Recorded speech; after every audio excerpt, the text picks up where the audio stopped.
Salut à tous et bienvenue pour cette nouvelle vidéo de la Marvel JCE TV et je vous retrouve aujourd'hui pour la revue des cartes de Black Panther ainsi que dans son pack Nemesis. Alors Black Panther, eh bien Black Panther sous sa forme héros, comme vous pouvez le voir, il a 2 de volonté, 2 d'attaque, 2 de défense, c'est un Avenger qui a également le trait Wakanda.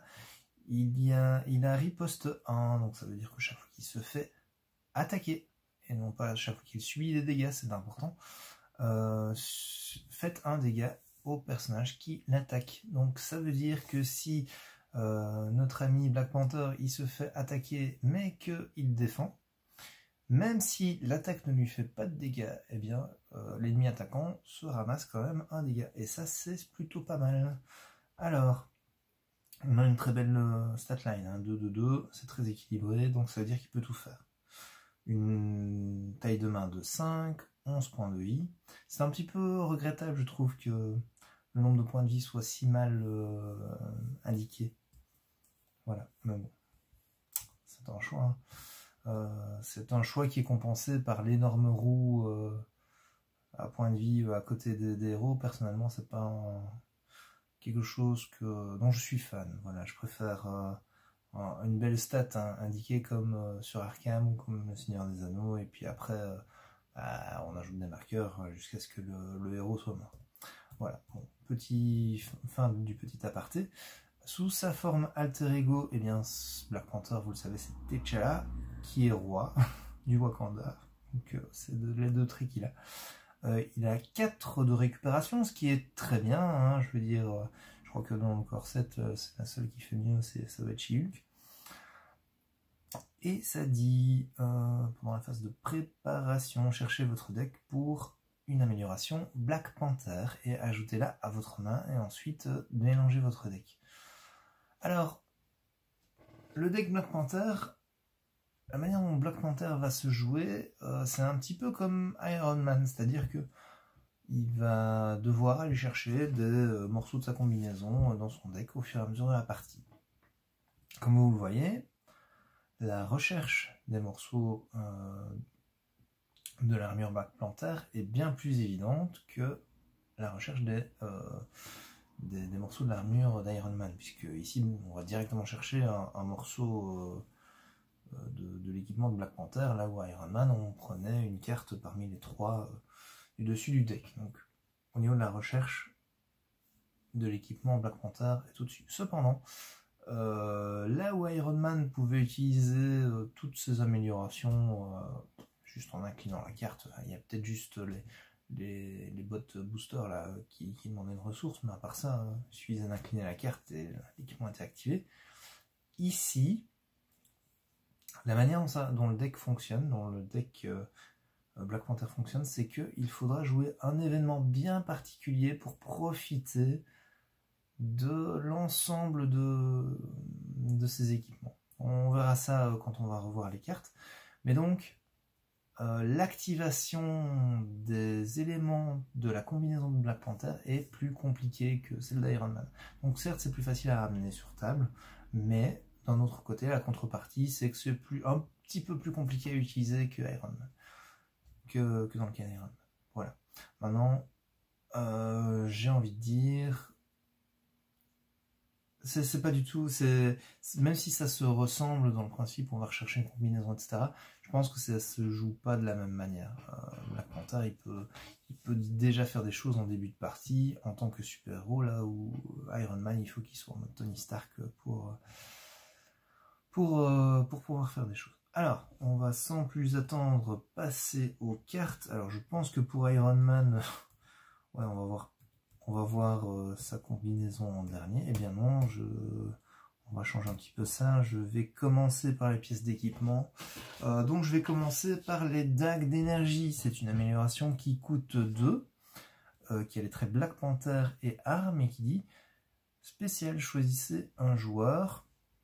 Faites un dégât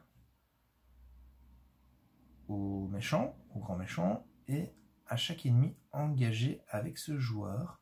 Et c'est 2 dégâts à la place si c'est l'étape finale de la séquence.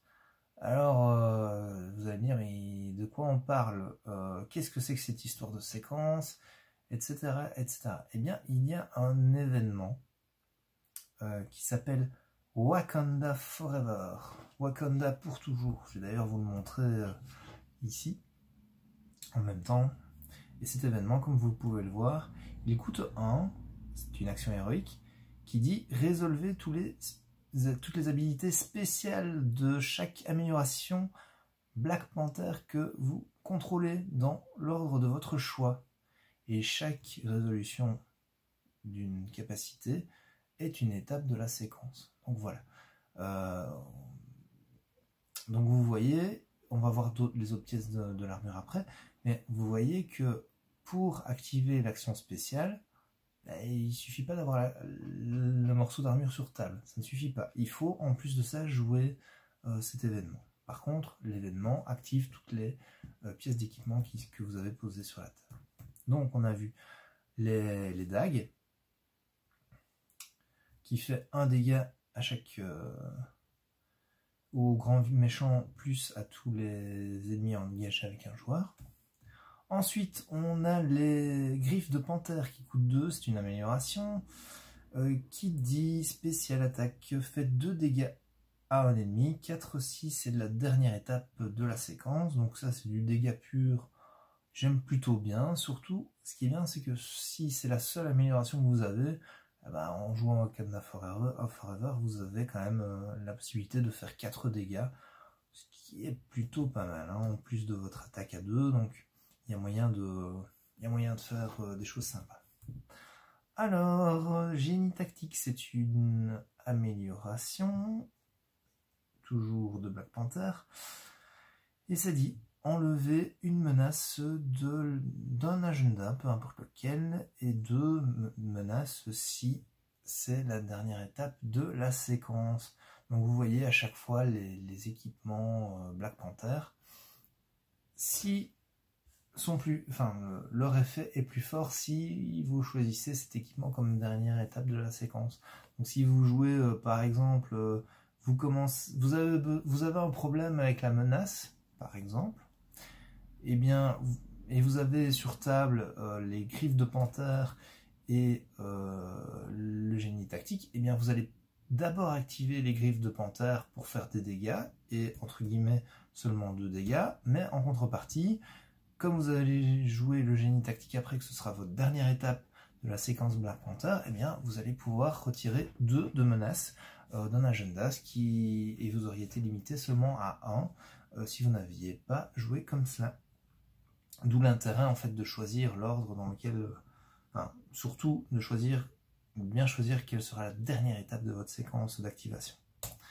Alors ensuite, et c'est le dernier équipement, c'est la combinaison de Vibranium, qui est le trait armure et Black Panther, qui dit bougez 1 dégât de votre héros vers un ennemi, 2 dégâts si c'est l'étape finale de la séquence. Moi j'aime beaucoup, hein. Ça coûte 2 toujours. Je pense que toutes les améliorations coûtent 2. Moi j'aime beaucoup parce que c'est une demi-récupération, donc c'est comme si T'Challa il était en mode alter ego. Mais en plus, c'est comme si, en plus de ça, on faisait une attaque à un ennemi. Donc c'est vraiment très très bien. J'aime beaucoup ce principe de déplacer des dégâts de son héros vers un ennemi, c'est vraiment très chouette. Voilà, donc finalement, quand on regarde un petit peu, hein, bien, on peut voir que 3 équipements sur 4 font des dégâts aux ennemis, et que 1 équipement sur 4 gère la menace. Donc, on est un petit peu plus orienté dans la gestion d'ennemis que dans la gestion de menaces, de par les équipements. On va continuer avec la suite des cartes. Donc on passe maintenant à Shuri, qui est l'allié de Black Panther et qui coûte 2, 1 de volonté, 1 d'attaque, 3 points de vie. Réponse, après que Shuri soit entrée en jeu, recherchez dans votre deck une amélioration et ajoutez-la à votre main. Ensuite, mélangez votre deck. Moins. J'ai vu des alliés plus intéressants. Bon, ceci dit, elle coûte que 2. Donc ça veut dire qu'on va défausser 2 cartes pour la jouer. En moyenne, hein, en moyenne toujours. Mais on va récupérer une carte. Donc on se retrouve avec notre taille de main de départ diminuée de 2. Si on récupère une pièce de l'armure avec une taille de main de 4, ce qui reste, oui, ou de 3 si on est en mode Black Panther, mais on a toujours de quoi éventuellement mettre une pièce d'équipement en jeu. Ouais, ça me transcende pas, mais ça se joue, quoi. Et puis bon, avoir un allié, c'est jamais mauvais, hein, ça permet de prendre des dégâts pour vous. Voilà. Par contre, son 1 d'attaque ou son 1 pour retirer la menace des agendas ennemis, c'est un petit peu ridicule. Enfin, c'est pas très fort, quoi. Ça explique son coup aussi, hein. Mais bon, je suis pas transcendé par cet allié, surtout que... Allez, ah non, attendez. On va chercher une amélioration, pas forcément une amélioration Black Panther. Donc, en fonction de la classe que vous choisirez, vous aurez aussi des améliorations qui ne sont pas liées à Black Panther forcément. Donc, ouais, ça va chercher un peu plus de cartes que ce que je croyais. Maintenant, je ne suis pas transcendé quand même, hein. Ça reste un allié plutôt faiblard, je trouve. Plutôt un trash, je vois ça plutôt comme un trash. Alors ensuite, connaissance ancestrale, c'est un événement qui coûte 1. C'est une action d'alter ego. Choisissez jusqu'à 3 cartes de votre pile de défausse et mélangez-les dans votre deck. Il y en a 3 des comme ça dans le deck Black Panther. Et bien évidemment, cet événement, il est prévu pour quoi? Il est prévu pour faire revenir les Wakanda Forever dans votre deck. Parce que les Wakanda Forever, c'est un petit peu... Enfin, c'est un peu la carte centrale de votre deck Black Panther. En tout cas, c'est ce qui va vous permettre d'activer ce qui est vraiment spécifique à Black Panther, c'est-à-dire ses améliorations. Donc vous voulez l'avoir en main, vous voulez la jouer autant de fois que possible. Et donc si on calcule un petit peu, vous allez jouer les 3 Wakanda Forever de base. Vous avez 3 connaissances ancestrales, donc vous pouvez récupérer 3 fois les 3 cartes, 3 Wakanda Forever. Surtout quand vous êtes à la fin de votre deck, c'est juste génial. Parce que vous savez que vous allez piocher ça juste après. Donc finalement, ça vous permet sur un accomplissement de deck total de jouer jusqu'à 12 fois du Wakanda Forever, ce qui est plutôt pas mal. Enfin, c'est dans le meilleur des cas, mais bon, ça reste quand même très très bien. Donc c'est bien pensé pour le deck Black Panther, je trouve. Voilà. Alors, carte suivante, on a du vibranium, du bon gros vieux vibranium. Ça fait rien, mais c'est de ressources. De ressources libres, donc ça veut dire que ça compte pour n'importe quelle icône de ressources. C'est toujours très bien. Voilà. Je sais pas combien il y en a, je dirais 3 aussi, apparemment. Voilà. Et ensuite, je pense que c'est la dernière carte qu'on va reviewer. En tout cas pour le deck... Black Panther, la partie gentille de son deck, c'est la Cité Dorée. C'est un soutien qui coûte 2, qui a les traits lieu et Wakanda, et qui dit action alter ego. Inclinez la Cité Dorée et piochez 2 cartes. Waouh, c'est beaucoup, enfin c'est fort. Piocher 2 cartes, c'est vraiment fou. C'est vraiment pas mal du tout. C'est vraiment pas mal du tout. Ça fait de ressources, ça fait plein de choses en fait. Déjà, je pense qu'il y a une carte neutre qui coûte 4 et qui vous fait piocher maximum une fois par tour.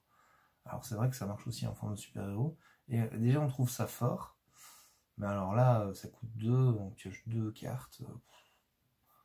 Ouais, ça me paraît très fort. Le petit défaut, mais c'est aussi logique parce qu'il fallait brider sinon la puissance de la carte, c'est que on doit être en mode alter ego. Mais bon. Rien de bien grave.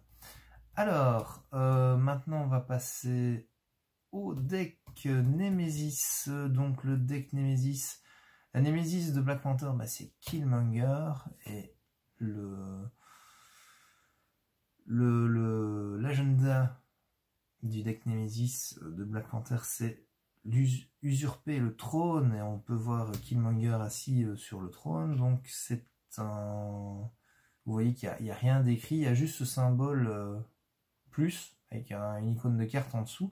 Ça veut dire quoi? Ça veut dire qu'à chaque renforcement, donc chaque fois que ce sera le tour du deck ennemi, nous allons piocher une carte avec des effets négatifs, une carte du deck de rencontre supplémentaire. Et ça, c'est pas bon. Enfin, c'est le genre d'effet, on a très envie de s'en débarrasser très vite. Donc jusqu'à présent, tous les agendas annexes qu'on a pu voir, vraiment, on voulait les dégager aussitôt. Voilà. Il n'y a pas grand chose à dire, sinon, débarrassez-vous-en vite. Alors ensuite, la Nemesis de Black Panther, c'est Killmonger, comme je l'ai dit, il a 2 de volonté, 2 d'attaque, 5 points de vie, c'est un assassin, élite, mercenaire. Et le truc très pénible à propos de Killmonger, c'est qu'il ne peut pas prendre de dégâts venant de l'équipement de Black Panther. Et c'est très fluff en fait, parce que si vous connaissez un petit peu l'histoire, en tout cas, enfin moi j'ai pas lu les comics, hein, mais ne serait-ce que ce qui est rendu dans le film, c'est que le rival de Black Panther le défie en combat rituel, et donc ils sont tous les deux, je vais dire, torse nu, entourés par le clan, et c'est un combat rituel, donc il y a absolument aucune aide d'aucune sorte qui est autorisée, et donc ça c'est très fluff en fait. Moi j'aime bien ça, bon, 2 d'attaque, 5 points de vie, j'ai envie de dire, ça va en fait, ça va, c'est pas trop pénible, enfin quoique les 2 d'attaque c'est pas trop pénible, les 5 points de vie, sachant qu'on peut pas utiliser les upgrades Black Panther, les améliorations de Black Panther, ça risque peut-être de poser problème. Voilà, enfin j'aime bien en tout cas le design et ce qui est fait avec. Alors ensuite on va passer aux cartes traîtrises qui vont être mélangées dans le deck traîtrise quand la Nemesis pop. On a les herbes en forme de cœur, qui dit renfort, et quand révélé, donner au méchant, enfin au vilain principal et à chaque minion engagé avec vous, la carte statue robuste. Alors robuste, pour rappel, c'est une carte qui dit que, en gros, on ignore les dégâts infligés par la première attaque que subit la personne qui est robuste. Mais par contre, quand on subit l'attaque, on défausse cette petite carte de statut. Voilà. Donc c'est pas un truc sympa, mais ça va encore. Le problème c'est que ça rend fort. En fait ce que je veux dire c'est que ce serait juste une carte qui fait ça, ma foi. C'est pas grave. Maintenant ce qui est embêtant c'est que ça rend fort. Donc ça ne remplace pas une carte, ça booste le renfort, et ça c'est vraiment pas chouette. Et puis ça a un petit effet de boost aussi qui dit donner au vilain la carte statut robuste. Bon, ma foi, ok, ça c'est pas le pire, clairement c'est pas le pire.